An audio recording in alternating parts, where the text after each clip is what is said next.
Olá, amigos.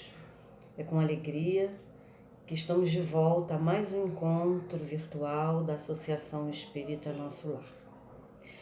E antes de mais nada, vamos elevar o nosso pensamento em prece, rogando ao Pai, a fonte de toda sabedoria, de toda justiça, de todo amor e beleza, a proteção e as suas bênçãos para essa hora.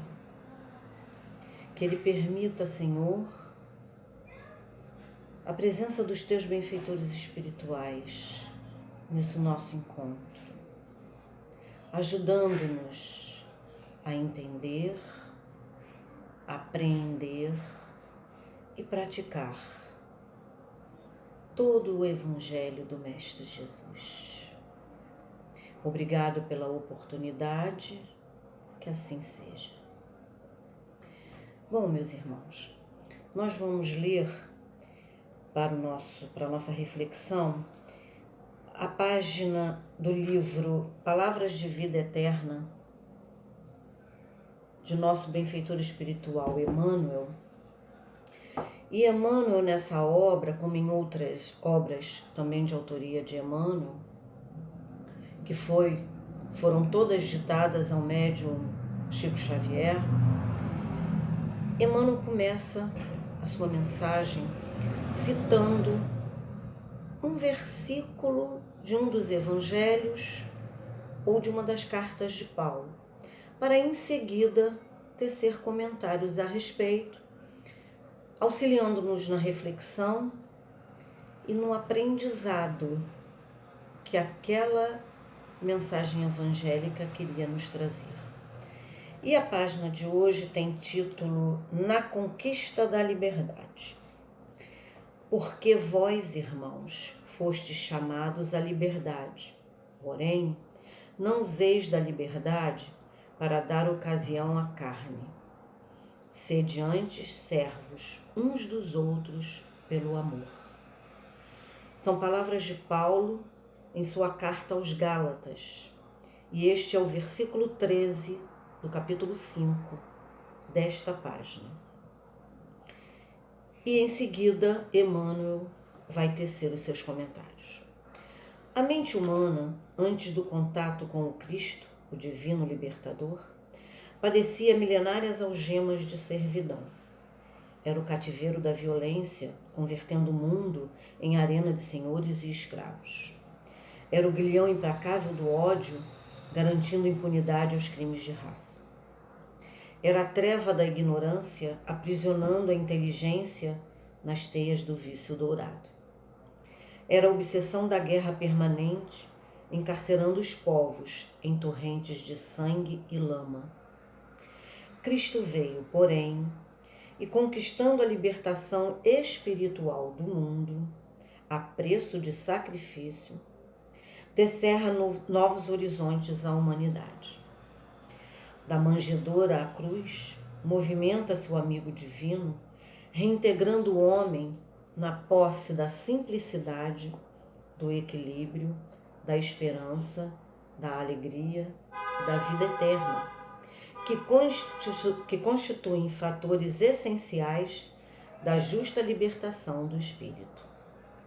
Devemos, pois, ao Senhor a felicidade de nossa gradativa independência para a imortalidade. Entretanto, para atingir a glória divina a que estamos destinados, é preciso saibamos renunciar conscientemente à nossa própria emancipação, sustentando-nos no serviço espontâneo em favor dos outros, porquanto somente através da nossa voluntária rendição ao dever, por amor aos nossos próprios deveres, é que realmente alcançaremos a auréola da liberdade vitoriosa. Então, notem, meus irmãos, que logo no início dessa mensagem, seu primeiro parágrafo, Emmanuel se refere ao Cristo como o divino libertador.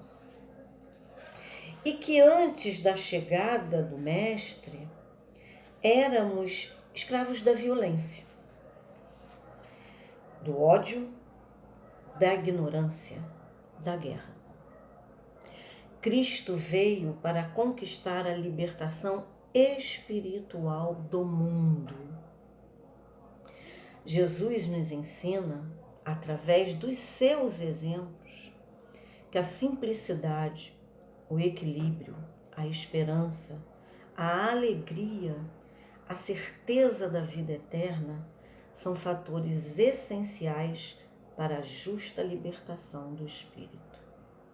Quantas coisas nós temos que conquistar, né, meus irmãos, para sermos livres, verdadeiramente espíritos livres. Mas nós, espíritos imperfeitos, ainda estamos neste processo de libertação, né?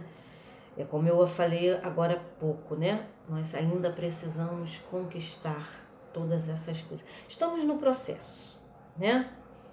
Já estamos querendo conquistar, né?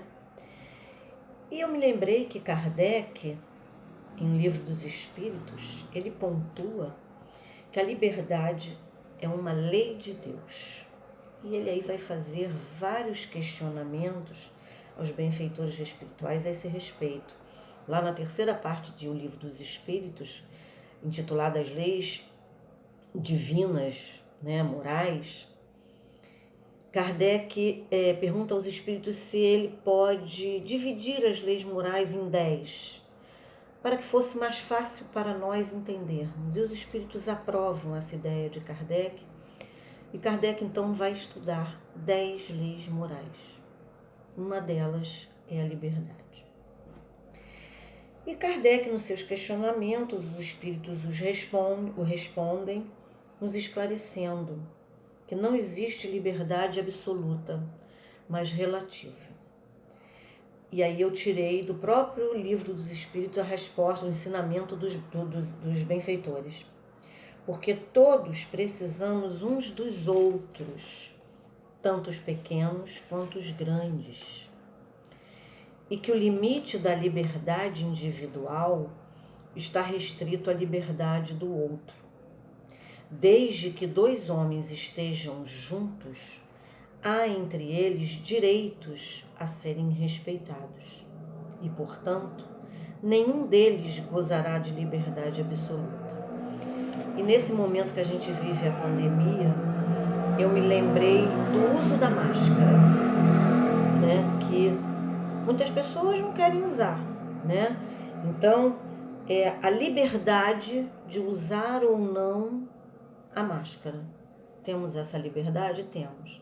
Mas não podemos esquecer que a liberdade do uso ou não da máscara, a nossa escolha de usar ou não a máscara, vai até o direito do outro à saúde.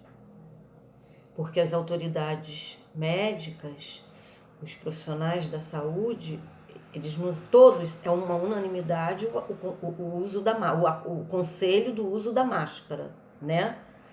Mas há aqueles que não querem usar. Mas não devemos esquecer que a nossa liberdade de usar ou não vai até o direito do outro à saúde, né? Paulo, o apóstolo dos gentios, né, na sua carta aos Gálatas, que Emmanuel cita aqui na sua mensagem, ele recomenda que a liberdade não seja usada para dar ocasião à carne, porque enquanto o homem estiver preso a interesses materiais, amarrado às imperfeições morais, não se sentirá livre, né? Então nós temos que nos desapegar das coisas materiais, das pessoas, né? Amar sim, cuidar sim, mas sem apego. Porque enquanto nós tivermos o apego, é aí que aparece a ganância, o ciúme, a inveja. E são todos esses vícios, prisões, imperfeições morais que nos aprisionam. E os 2 maiores, orgulho e egoísmo, que nós precisamos nos libertar. E não podemos esquecer que a liberdade de pensar, falar, agir, desencadeia consequências, boas ou más, em curto, médio e longo prazos. Segundo a lei de causa e efeito, ou, segundo as palavras do Mestre, a cada um segundo as suas obras. Temos a liberdade de fazer tudo? Temos. Mas a cada ato, a cada palavra e a cada pensamento tem uma consequência, né? Nós precisamos estar atentos a essas consequências. Daí a necessidade de agir com responsabilidade, porque a sementeira é livre, mas a colheita é obrigatória. Não adianta pensarmos que vamos plantar banana e vamos colher uvas. Não é assim. As leis do Pai são sábias e justas, né? Então, Ele nos dá o livre-arbítrio, sim, mas acompanhado da responsabilidade. Jesus nos ensina como proceder livre e responsavelmente com essas palavras. Então vejam, Jesus, quando veio até nós, Ele veio nos ensinar muitas coisas, como deveríamos agir, né? Mas Ele mostrou como. E para que hajamos com liberdade e responsabilidade, tudo aquilo que quisermos que os homens nos façam, devemos fazer primeiro a eles, né? Porque se a gente fizer ao homem tudo que a gente quiser, tudo que a gente quiser que eles nos façam, nós não queremos o mal para nós mesmos. Então nós passaremos a usar a benevolência, passaremos a fazer o bem para o nosso irmão. E quais serão as consequências disso? Consequências boas, porque o bem retornará para nós dos nossos irmãos. O comportamento que associa liberdade com responsabilidade nos transforma em pessoas melhores, aptas a pôr em prática a lei de justiça, amor e caridade, que é uma lei de Deus e que está lá estudada em um livro dos Espíritos, que, segundo os benfeitores espirituais, englobam todas as outras 9. E aí, meus irmãos, nós concluímos reforçando aqui o conselho de Paulo, que sejamos antes servos uns dos outros, para que alcancemos a auréola da liberdade vitoriosa, conforme as palavras finais da mensagem de Emmanuel. Assim, meus irmãos queridos, nós agradecemos pela oportunidade de estarmos reunidos mais uma vez, agradecendo ao Pai a possibilidade de nos vermos, mesmo que virtualmente, né?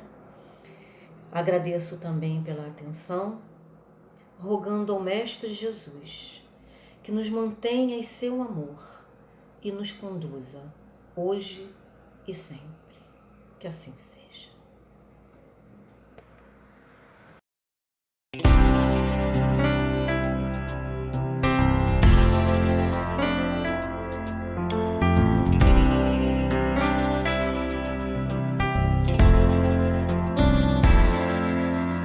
És livre, meu irmão, está em tuas mãos a escolha entre a luz ou a escuridão. Não olhes para trás, levanta a tua cruz, sigamos o exemplo de Jesus. Ora com fé, a lei de Deus está gravada em ti. É tempo de ver e ouvir, de escolher, amar, lutar e servir.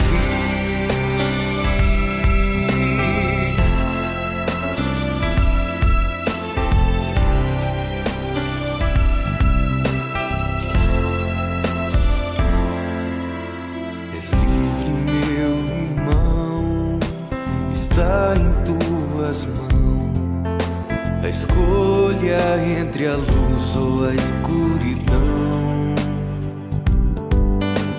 Não olhes para trás, levanta a tua cruz. Sigamos o exemplo de Jesus. Ora com fé, a lei de Deus está gravada em ti.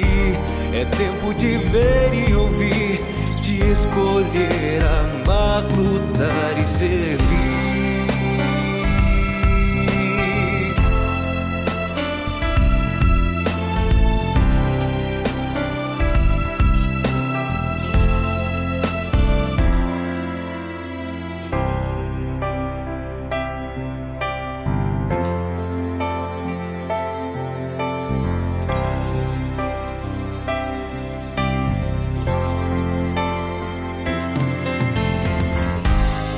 Ora com fé, a lei de Deus está gravada em ti. É tempo de ver e ouvir, de escolher, amar, lutar e servir.